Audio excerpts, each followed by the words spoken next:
Salut les fillots, c'est Tonton Vap. Comment ça va par cette belle canicule? Pas un temps à travailler, hein, Jazzy? Ouais.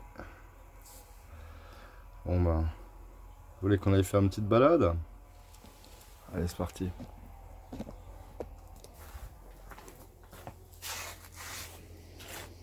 Bon ben,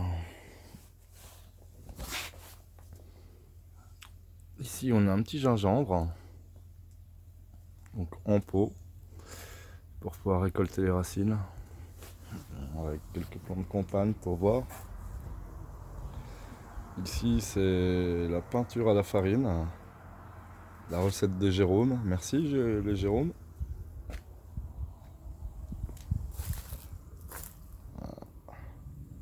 Dans le pot vert là on a de l'armoise. Ah, qu'est-ce que c'est ça? Ah ah, eh ben, c'est une damiana. Ouais, ça pousse pas vite, hein. Alors ça met entre 2 semaines et 2 mois pour germer. Et ensuite, ça ne grandit vraiment pas vite. Je vais pas extraire des feuilles cette semaine. Et on continue. Un petit rond rouge de tempe, pas encore rouge. On n'est pas étampe, c'est normal.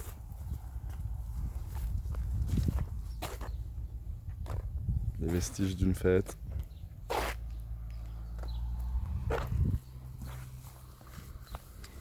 Alors ici, c'est jamais arrosé. Voilà. Les fleurs de l'arbre à papillons. Très belle fleur. L'arbre n'est encore pas très très grand. Par contre, il supporte bien la canicule, j'ai l'impression.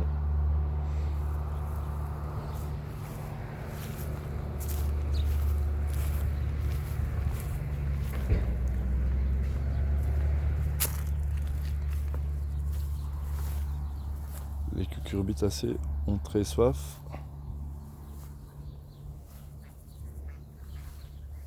Mais dès ce soir, à la tombée de la fraîcheur, ils seront à nouveau en forme.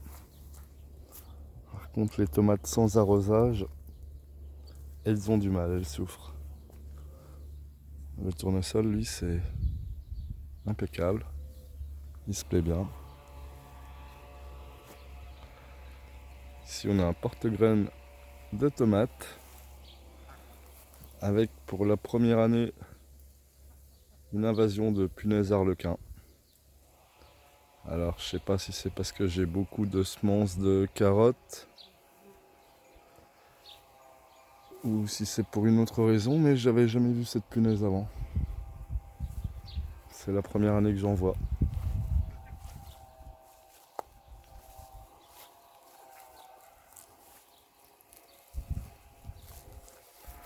Ici, on a la serre, les concombres qui ont soif, une salade spontanée qu'on a mangée, à laquelle j'ai laissé la racine et qui monte en graines, qui nous fera donc d'autres salades spontanées, j'espère.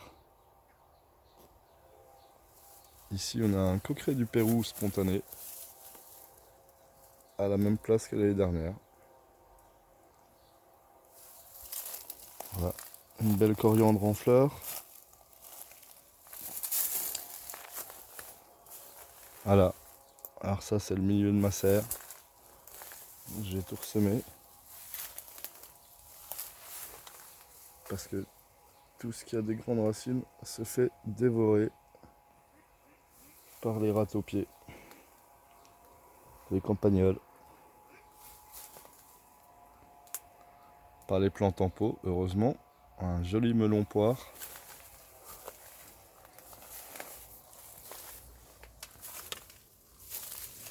Ah, j'ai jamais goûté ce fruit. Voilà. C'est violet normalement, alors c'est encore pas mûr, effectivement. petit pied de tabac qui pousse à côté. Là, ça mériterait un arrosage. Encore un porte-graines de carottes.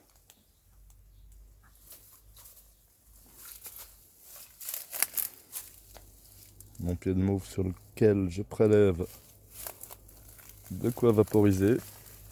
Je vous ai pas encore montré.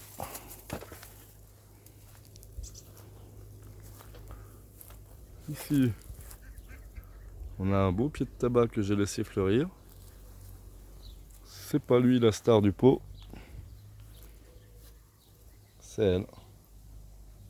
Encore une petite Damiana. Toujours très longue à grandir.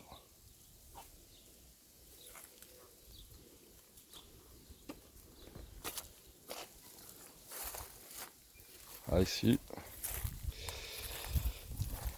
toujours les vestiges de cette même fête. Hop. Un petit bar. Je pense que ça resservira. Toto, toi qui veux faire du woofing.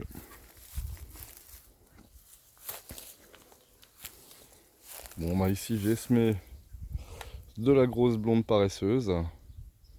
Bon, il y en avait sur toute la ligne normalement, mais j'en ai quand même pas mal qui sont levés. Là je dois admettre que j'ai arrosé. Les petits pois aussi à l'heure de but, mais depuis non. Ils sont bien abrités du soleil l'après-midi par le saule. Donc ils sont au soleil le matin et le soir.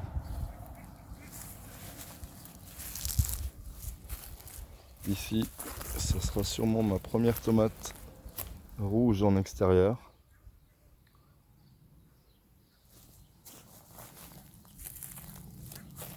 Voilà, alors ici c'est jamais arrosé. C'est pas entretenu. Les gourmands sont pas coupés. Et on a malgré tout de belles betteraves. Alors ça, c'est la variété Lutz. Ça vient de chez Cocopelli et c'est une variété Amish. Donc qui n'a pas été modifiée depuis que les Amish existent. Voilà. Et apparemment, elle supporte bien la chaleur. Elle monte pas en graines. Sur une autre planche, j'avais mis des betteraves oranges de Pascal Pout et d'autres betteraves de Cocopelli. Et toutes les betteraves de Cocopelli sont montées en graines, plusieurs variétés, et pas les oranges de Pascal Pout. Alors sont-elles habituées à la canicule? Probablement.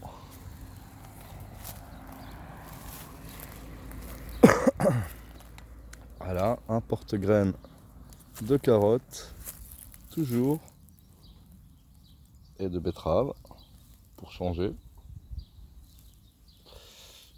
Ah, ici j'ai semé des panais et des navets, mais les navets sont déjà malades en sortant. Et peu de panais ont survécu. Alors, j'ai arrosé au début, mais depuis je me suis relâché.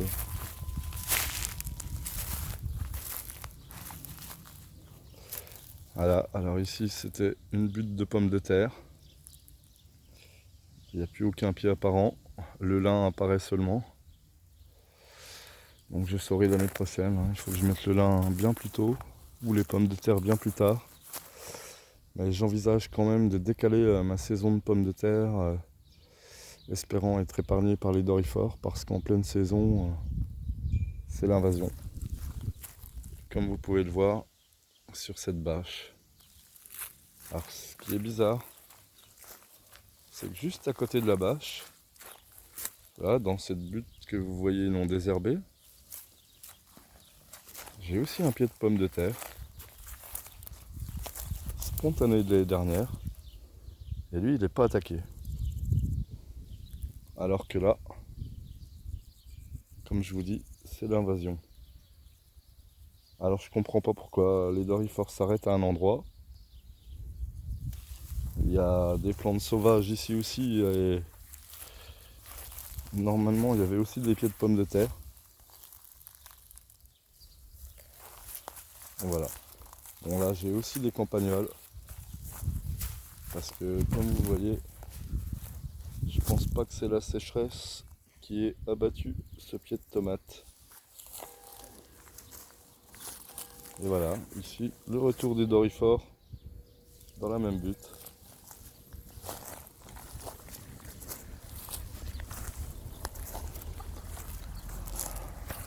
Voilà. Alors cet après-midi, je vais m'attaquer à cette plate-bande. Dans cette plate-bande, j'ai mes ails, mes oignons et mes échalotes. Comme vous pouvez le voir, on a ici une ficelle pour la rangée d'ail, oignons et échalotes.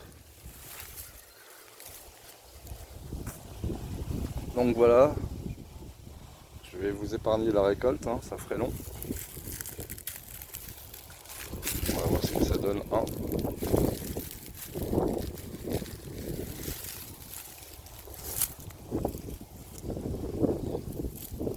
Pas très gros, mais pour le travail fourni sur la planche, c'est pas mal.